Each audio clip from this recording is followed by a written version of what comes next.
Is Arsenal just bad at churning out results? Is this what is going to cost us a great position come the end of the season? Last Welcome three back. games. Last three games. Yes, so welcome back to Filter Coffee Football, and we are kind of seeing results that cost us the top four last season again. Great start to the first half, and just a very poor end. Like the second half was just even if not more so in Southampton's favor. So let's start with that Southampton performance, right? Second time in a row we are playing against a team that is generally, you can argue, struggling in the league. Results have been up and down for them. Very young squad, Hasenhüttl under pressure, yet comes out, gets a draw against league leaders Arsenal. Like, what do you say about this And performance? this is the same Southampton team that will, in all likelihood, before the season stops for that stupid World Cup, will go on and lose like 6-0 or 7-0 or something of that sort. Southampton are capable of losing terribly.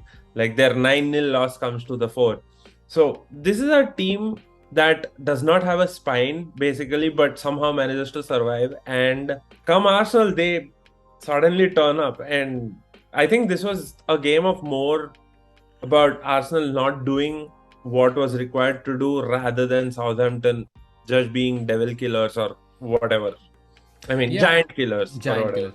Yeah, I mean, even the goal that they scored, I mean, it was a well worked goal, but there had to be better defending in there. Like you could see where the gap was forming as the play was building up. And again, up until that point, Tomiyasu, I was actually going to talk about him as, kind of Arsenal's unsung hero, because he's kind of filled into a very crucial left back position with a, kind of out of form Tierney and injured Zinchenko. And yet he was to blame for that equalizer for the most part.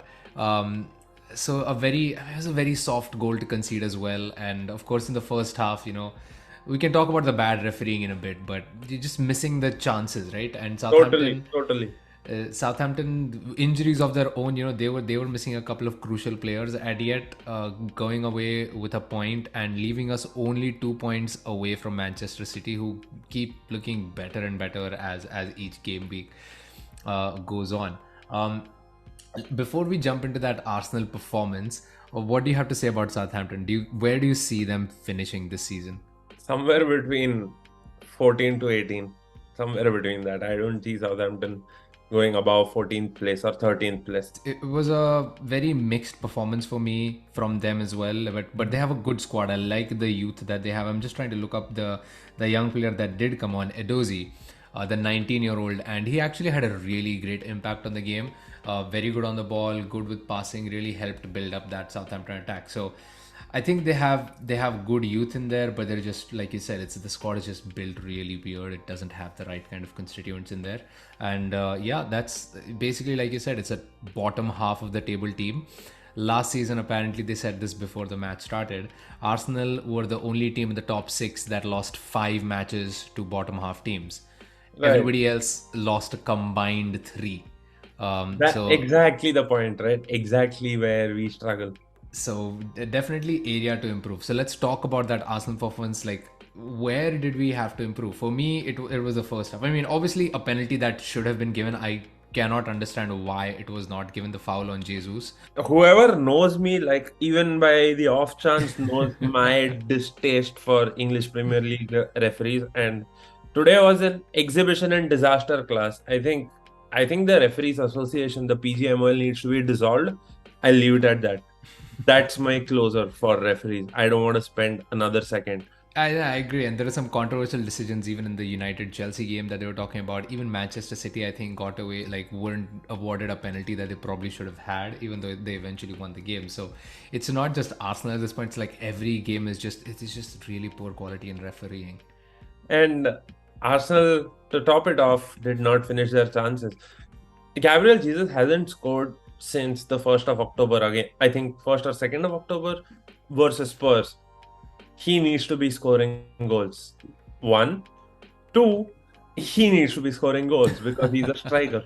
And I know he plays kind of a false nine, he drops back a lot.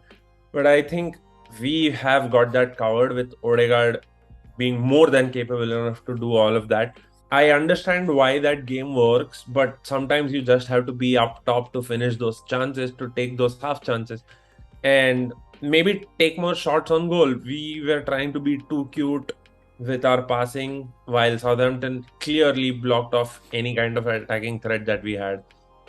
The first half, had the result been 2-0 or 3-0 for Arsenal, this game would have been a different story altogether. But the second half came on, we just started on the back foot and we stayed on the back foot all the game.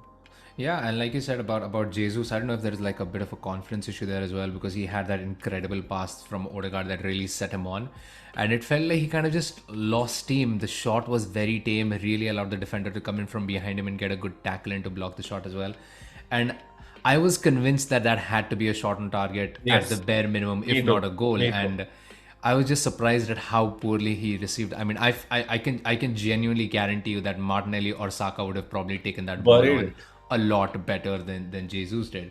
And obviously, we're not calling to bench him because he's still very crucial to how we play. But uh, there is a clear issue there where he hasn't really, not even forget about scoring. He hasn't even had that many great chances. He hasn't been on the receiving end of a lot of those chances either. So something needs to change there. Granit Xhaka, I think this is like 3 goals in the last 4 games for him. And we've won the last 4 games by just a 1 goal margin. So It was coming. It was yeah, coming somewhere. yeah. So the attack has been faltering the last few games, and Leeds, we kind of got away with that one, and I think at this point it was inevitable for us to have a result like this if our attack was not going to create and not going to put away chances that they really should be at this level. Before we go though, I want to leave everyone with one question. Is Eddie Nketiah an extension of Plan A? I saw that today. He was just an extension of what we wanted to do. It was not a different game plan. Do you really think that is the sub that's always going to work? Or do we need to do something different? Do we need to sign a different kind of profile of a player to come on as a sub? Let us know your thoughts. We'll talk about this probably in the games that go after. But I want to leave people with this. Maybe get some comments in, and then we can talk on it at length. Yeah, excellent point. We will see you guys next time. Have a great day. Bye.